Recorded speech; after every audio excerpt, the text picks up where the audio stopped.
Israel Defense Forces, IDF, has confirmed that the Middle East country soldiers carried out massive airstrikes on multiple locations in Yemen capital of Sanaa on Sunday, while Nasruddin Amer, the chairman of Yemen's Saba news agency and the vice president of the media authority of Ansar Allah Movement that has Houthis group as one of its organizations, said the air defenses were able to thwart the majority of the Israeli attacks and confronted several of its combat formations, which he said forced Israeli soldiers to retreat, with the Houthis fighters using locally manufactured air defense systems. According to Israel Defense Force, multiple military targets belonging to the Houthi terrorist regime in Sanaa, Yemen, including a military site in which the presidency palace is located, the Adar and Hazaz power plants, and a site for storing fuel, all used for the military activity of the Houthi regime. These strikes were carried out in response to repeated Houthi attacks on Israel with missiles and UAVs. The Houthis, backed by Iran, continue to exploit civilian infrastructure for terror purposes. News agencies reported that Israel launched the airstrikes in Yemen's capital Sanaa, hitting areas near the presidential complex and missile bases, with additional strikes reported in Hodeidah. It was gathered that Israel carried out the strikes in response to days of attempted Houthi drone and ballistic missile attack against Israel. Local media reported with a photograph showing the Israel Prime Minister, Benjamin Netanyahu, Defense Minister, Katz, and IDF Chief, Ansar Amer at the Israeli Air Force Command Center in Tel Aviv, observing today's strikes on Yemen capital on a military facility near the presidential palace, a fuel depot, and 2 power stations. Israeli airstrikes hit Yemen's capital on Sunday, just days after the Houthi rebels fired a missile toward Israel that its military described as the first cluster bomb the rebels had fired at it since 2023. The rebels' Al Masirah satellite television reported a strike on an oil company, and video on social media showed a fireball erupting there. Nasruddin Amer, deputy head of Ansar Allah's, Houthis, media authority and chairman of Yemen's Saba news agency, said Yemeni air defenses intercepted most of the Israeli air raids, forcing several formations to withdraw. He stressed that Yemen's military operations in support of Gaza will continue until the aggression ends and the blockade is lifted. Amer dismissed Israel's targeting of a civilian fuel station in Sanaa as an act of barbarism and bankruptcy, with no impact on military capabilities, warning it will only trigger further escalation. In quotes, he said, "Targeting a civilian fuel station on a main street will have no impact on military operations.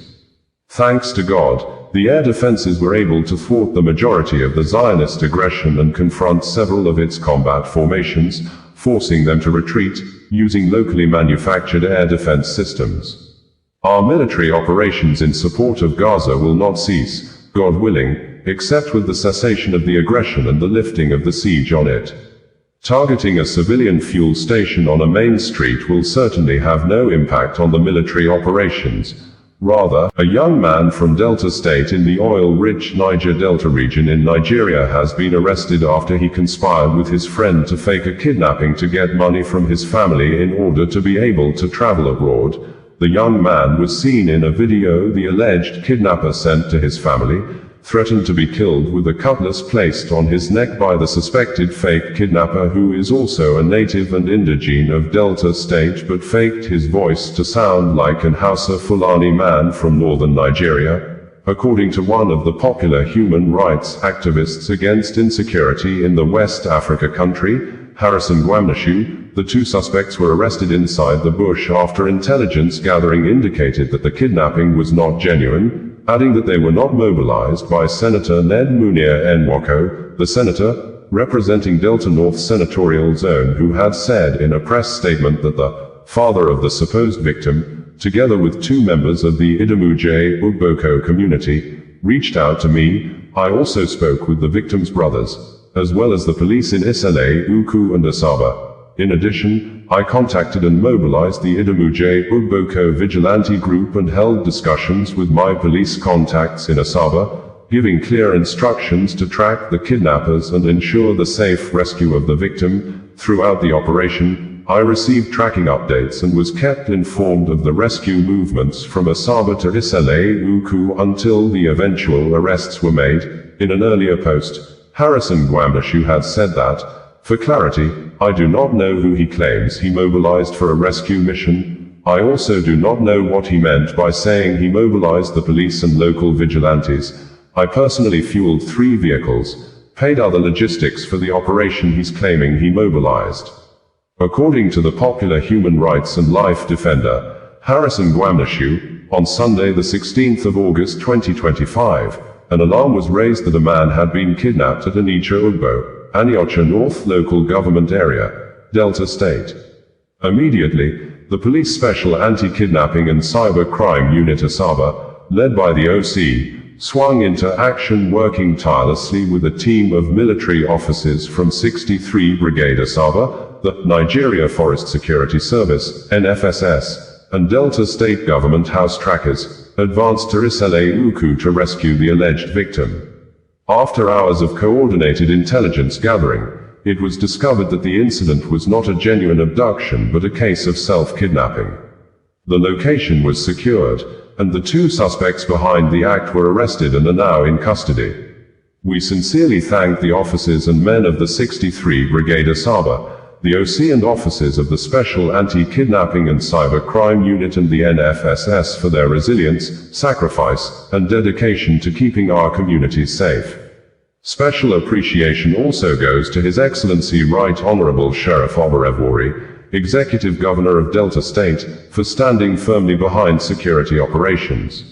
As we commend these gallant men and women, we must also stress the need for greater support.